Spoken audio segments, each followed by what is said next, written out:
দাম বাড়ানোর পরও ভোজ্য তেলের বাজারে কারসাজি, এখনো মজুত করে বাড়তি মুনাফার চেষ্টা বিক্রেতাদের।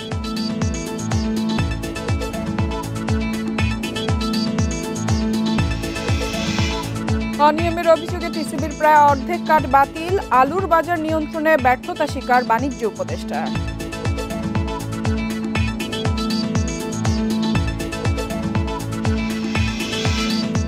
কর ছাড় দিয়ে ব্যবসায়ীদের আর সুরক্ষা নয়, জানালেন অর্থ উপদেষ্টা। ভ্যাট চালান দিতে না চাইলে কঠোর ব্যবস্থার হুঁশিয়ারি। সবাইকে আমন্ত্রণ অর্থনীতি সারাদিনে, আপনাদের সাথে আছি ইফাতারা। শুনছিলেন শিরোনাম, এবারে জানাবো বিস্তারিত। সংকট সৃষ্টির পর দাম বাড়ানো হলেও ভোজ্য তেলের বাজারে কারসাজি থেমে নেই। বিক্রেতারা এখনো মজুত করে বাড়তি মুনাফা করার চেষ্টা করছে, অভিযোগ ক্রেতাদের। এমন পরিস্থিতিতে বাজারে ন্যায্য মূল্যে পণ্য সরবরাহের আহ্বান ভোক্তাদের। প্রায় 2 সপ্তাহ ধরে ভোজ্য তেলের বাজারে সংকট। পরিস্থিতি নিয়ন্ত্রণে সোমবার সয়াবিন তেলের দাম প্রতি লিটারে 8 টাকা বাড়ায় সরকার। তবে এখনও বাজারে সরবরাহ স্বাভাবিক হয়নি। ক্রেতাদের অভিযোগ, এখনও কারসাজির চেষ্টায় ব্যবসায়ীরা। এমন অভিযোগের পর রাজধানীর মোহাম্মদপুর কৃষি মার্কেটে অভিযান চালায় ভোক্তা অধিদপ্তর। পুরাতন দামে কেনা সয়াবিন তেল মজুত করার প্রমাণ মেলে। 2-3 পিস মাল হলো গিয়ে আমরা আমাদের পার্সোনাল কিছু কাস্টমার আছে তাদের জন্য রাখছি। তো এটাও ওনারা বুঝতে চাচ্ছে না। সরবরাহটা ঠিকভাবে থাকা উচিত, এটা আমি মনে করি সবসময়। কারণ সাধারণ পাবলিক যারা আমাদের মতো মধ্যবিত্ত আয় করে, তাদের জন্য তো এটা কষ্টকর। ভোজ্য তেল সহ অন্য নিত্যপণ্যের বাজারে বিভিন্ন পর্যায়ে কারসাজি হচ্ছে বলে জানিয়েছে ভোক্তা সংরক্ষণ অধিদপ্তর। আমরা বাজারে এসে যেটা দেখলাম, এখানে কিছু খুচরা এবং পাইকারি ব্যবসায়ীদের, কিছু কতিপয় ব্যবসায়ীদের কারসাজি আছে। তারা তেলের মূল্য বৃদ্ধির সংবাদটা পেয়ে তেলটা স্টক করে ফেলেছেন। আমরা সেই তথ্য নেওয়ার জন্য আমরা বিভিন্ন বাহিনীর সহযোগিতা নিচ্ছি। আমরা যেখানে যে তথ্য পাবো সেখানে আমরা অভিযান পরিচালনা করব। নিত্যপণ্যের বাজার নিয়ন্ত্রণে খুচরা দোকানের পাশাপাশি মিল কারখানাতেও নজরদারি পরামর্শ বিশ্লেষকদের। Shahid Ahmed, independent News, Dhaka. এদিকে আলুর বাজার নিয়ন্ত্রণে সরকারের ব্যর্থতা স্বীকার করলেন বাণিজ্য উপদেষ্টা। এ থেকে শিক্ষা নিয়ে আগামীতে যথাযথ ব্যবস্থা নেওয়ার আশ্বাস দেন তিনি। মঙ্গলবার রাজধানীর পল্টনে ইআরএফ প্রাণ মিডিয়া অ্যাওয়ার্ড উপলক্ষে আয়োজিত অনুষ্ঠানে উপদেষ্টা এসব কথা বলেন। এ সময় তিনি জানান, অনিয়মের অভিযোগে বাদ দেয়া হয়েছে টিসিবির 43 লাখ কার্ড। নিম্ন আয়ের 1 কোটি পরিবারকে বাজারের চেয়ে কম দামে নিত্যপণ্য সরবরাহ করত টিসিবি। কিন্তু বিদায়ী সরকারের টিসিবি কার্ড বিতরণে দলীয় বিবেচনা, স্বজনপ্রীতি ও দুর্নীতির অভিযোগ ওঠে।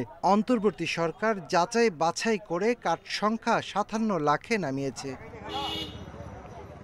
এদিকে চলতি বছর আলুর বাজার লাগামহীন হয়ে পড়ে। প্রতি কেজির দাম ছাড়ায় 100 টাকা। বাণিজ্য উপদেষ্টা জানান, উৎপাদন, চাহিদা ও সরবরাহ পর্যায়ে তথ্যের দুর্বলতা সহ নানা কারণে আলুর দাম নিয়ন্ত্রণে এই ব্যর্থতা। আমার উদ্দেশ্য, অফকোর্স আমাদের ফেলিয়ার আছে আলুতে, এটা অস্বীকার করার কোনো সুযোগ নেই। আমি আশা করি এই বছরের শিক্ষা থেকে, কারণ আমরা আগামী বছর জন্য আলুতে আরও ভালো কাজ করতে পারি, এই ধরনের কোনো সংকট তৈরি না হয়, সেটার ব্যাপারে আমি যথেষ্ট সজাগ থাকবো। এই প্রতিশ্রুতি আমি আপনাদেরকে দিচ্ছি। এ সময় তিনি আরও বলেন, 5 আগস্টের একটি প্রতিষ্ঠান তেল চিনির উৎপাদন বন্ধ করায় বাজারে চাহিদা মেটানো চ্যালেঞ্জিং হয়েছে। বাস্তবতা মেনেই ভোজ্য তেলের দাম লিটারে 8 টাকা বাড়ানো হয়েছে। দেশ থেকে পালিয়ে যাওয়ার ফলে যে একটা সরবরাহের ঘাটতি হয়েছে, ওই তুলনায় কিন্তু বাজারে আপনারা রিয়াকশন টের পাচ্ছেন না। আমি যখন গতকাল তেলের প্রাইস বাড়ানোর সিদ্ধান্ত নেই, এটা বাস্তবমুখী হিসেবে যদি আমি সিদ্ধান্ত না নিতাম, তাহলে দীর্ঘমেয়াদী একটা ক্ষতির কারণ হয়ে যেত। ব্যবসায়ীরা বলেন, আগামীতে ভূ রাজনৈতিক সুবিধা নিতে বাণিজ্যিক কৃষিকে জোর দিতে হবে। জমির স্বল্পতা বিবেচনায় বাড়াতে হবে উৎপাদনশীলতা। আগামী দিনে কিন্তু ধানের পাশাপাশি যেন কৃষকের লাভ হয়, এই ধরনের পণ্য যদি আমরা উৎপাদনে যাই, তাহলে কিন্তু কৃষক উপকৃত হবে। তখন কিন্তু আমাদের ভ্যালু অ্যাডেড কৃষি নিয়ে চিন্তা করতে হবে। এ সময় কৃষি ও কৃষি প্রক্রিয়াজাত খাতের সমস্যা ও সম্ভাবনা নিয়ে সেরা প্রতিবেদনের জন্য ইন্ডিপেন্ডেন্ট টেলিভিশনের জ্যেষ্ঠ প্রতিবেদক হরিশাহ সহ 10 সাংবাদিককে মিডিয়া অ্যাওয়ার্ড দেয়া হয়। Shafil Alam Sujan, Independent News, Dhaka. স্বাধীনতার পর থেকে কর ছাড়ে যে সুবিধা দেওয়া হয়েছে তা আর দেওয়ার পক্ষে নয় সরকার। কর ছাড়ের এই মানসিকতা থেকে বের হওয়া দরকার বলে মন্তব্য করেছেন অর্থ উপদেষ্টা সালেউদ্দিন আহমেদ। মঙ্গলবার ভ্যাট দিবস উপলক্ষে অনুষ্ঠিত অনুষ্ঠানে তিনি বলেন, যেসব ব্যবসায়ী ভ্যাটের চালান দিতে অনীহা দেখাবে তাদের বিরুদ্ধে ব্যবস্থা নেওয়া হবে। গত জুলাই থেকে সেপ্টেম্বর পর্যন্ত ভ্যাট বা মূসক আদায়ে ঘাটতি হয়েছে ৮,০০০ কোটি টাকার বেশি। এ সময় আদায়ের লক্ষ্য ছিল ৩৪,১৮১ কোটি টাকা।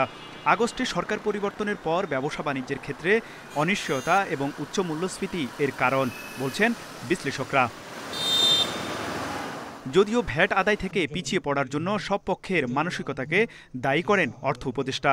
ভ্যাট দিবসের অনুষ্ঠানে তিনি বলেন, কর না দিলে সামাজিক সুবিধা থেকে বঞ্চিত হন নাগরিকরা।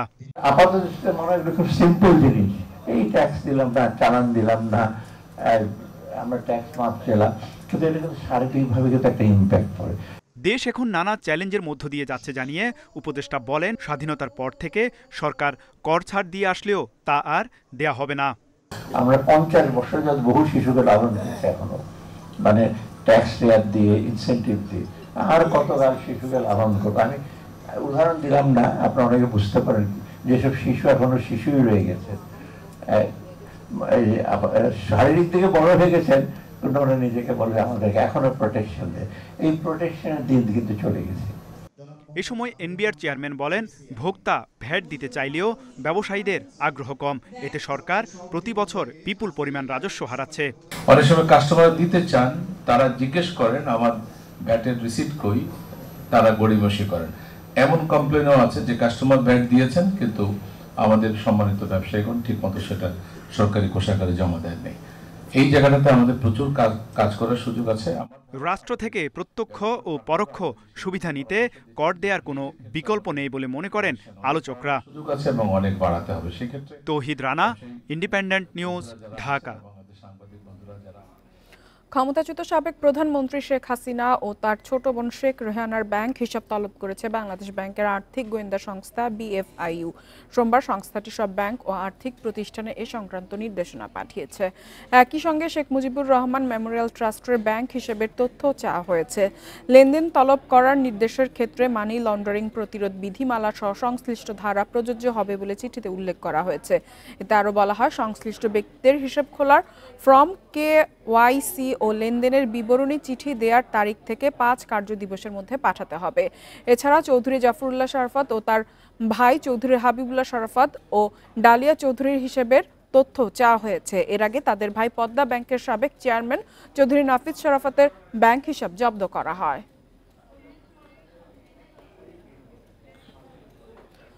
দীর্ঘদিন ধরে চেয়ারম্যান ও কমিশনার না থাকায় অচল হয়ে পড়েছে দুর্নীতি দমন কমিশন দুদক।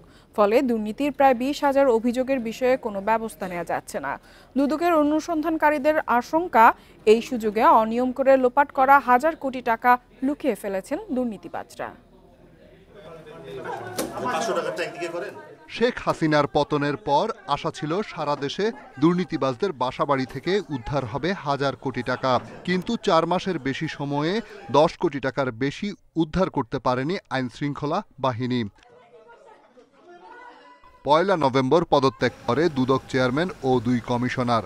আওয়ামী লীগ আমলে নিয়োগ পাওয়া কমিশন 5 আগস্টের আগে পরে দুর্নীতির দমনে ইচ্ছুক ছিল না বলে অভিযোগ রয়েছে।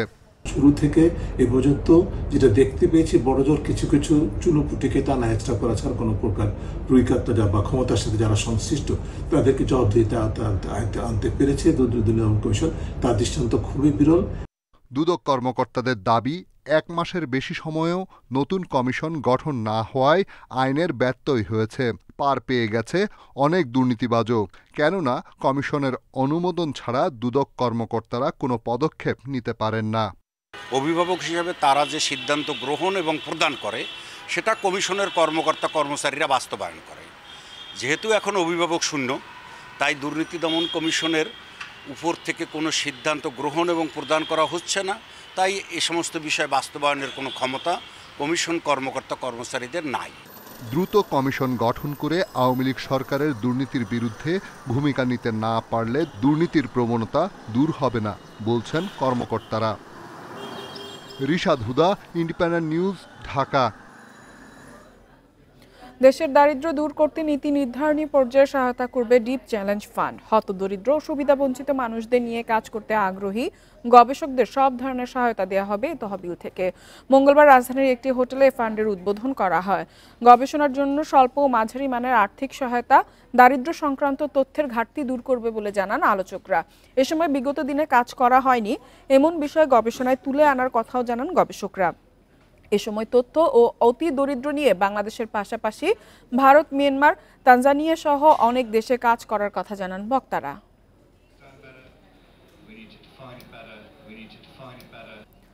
ভারতের ঘোজাডাঙ্গা স্থলবন্দরের প্রধান সড়ক অবরোধ করায় সাতক্ষীরার ভুমরা স্থলবন্দরের আমদানি রপ্তানি বন্ধ রয়েছে।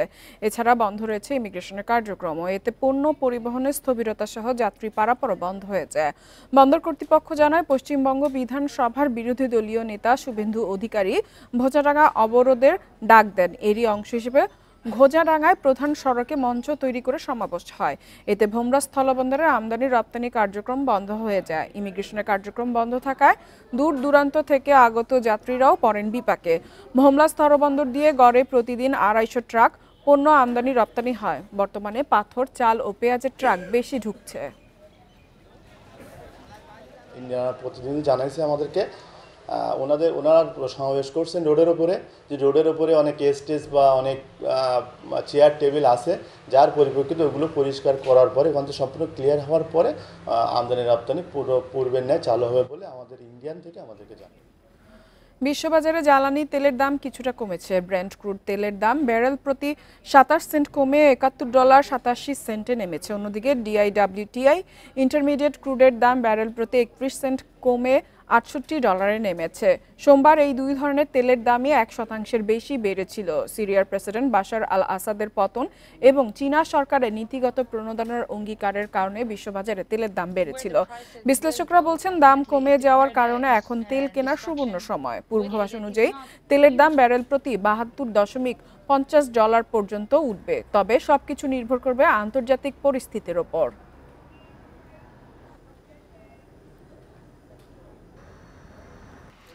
শেয়ার বাজারের খবর। সপ্তাহের তৃতীয় কার্যদিবসে দেশের 2 শেয়ার বাজারের সূচক কমেছে। ডিএসএর প্রধান সূচক ডিএসএক্স 0.14 পয়েন্ট কমে অবস্থান করছে 5166 পয়েন্টে। তবে বেড়েছে লেনদেনের পরিমাণ। মঙ্গলবার ডিএসইতে লেনদেন হয়েছে 383 কোটি 4 লাখ টাকা। হাত বদল হওয়া 405টি কোম্পানির মধ্যে দর বেড়েছে 185টির, কমেছে 147টির এবং অপরিবর্তিত ছিল 73টি শেয়ার ও মিউচুয়াল ফান্ডের দর। টাকার অঙ্কে সবথেকে বেশি লেনদেন হয়েছে সাহাম কটনের শেয়ারের। অন্যদিকে চট্টগ্রাম স্টক এক্সচেঞ্জে সার্বিক সূচক কমেছে 31.78 পয়েন্ট। লেনদেন 6 কোটি 97 লাখ টাকার শেয়ার। এবার জানাবো বিশ্বের প্রধান মুদ্রার সাথে টাকার আজকের বিনিময় হার। দর অপরিবর্তিত। যুক্তরাষ্ট্রের ডলারের বিনিময় হচ্ছে 120 টাকায়। দর বেড়েছে। যুক্তরাজ্যের পাউন্ডের বিনিময় হচ্ছে 160 টাকা 63 পয়সায়। ইউরোর দরও বেড়েছে, বিনিময় হচ্ছে 132 টাকা 99 পয়সায়। দর অপরিবর্তিত। ভারতীয় রুপির বিনিময় হচ্ছে 1 টাকা 45 পয়সায়। সৌদি রিয়েলের দরও অপরিবর্তিত, বিনিময় হচ্ছে 32 টাকা 10 পয়সায়। দর পরিবর্তন হয়নি। আরব আমিরাতের দিরহামের বিনিময় হচ্ছে 32 টাকা 83 পয়সায়। বেড়েছে কুয়েতি দিনারের দর, বিনিময় হচ্ছে 393 টাকা 2 পয়সায়। এছাড়া মালয়েশিয়ান রিঙ্গিতের দর কমেছে, বিনিময় হচ্ছে 27 টাকা 24 পয়সায়। আর এই ছিল অর্থনীতি সারাদিনের আজকের আয়োজনে। ইন্ডিপেন্ডেন্ট টেলিভিশনের সব খবর আরও জানতে চোখ রাখুন ফেসবুক, ইউটিউব এবং এক্সে। আমন্ত্রণ আমাদের পরের আয়োজনে।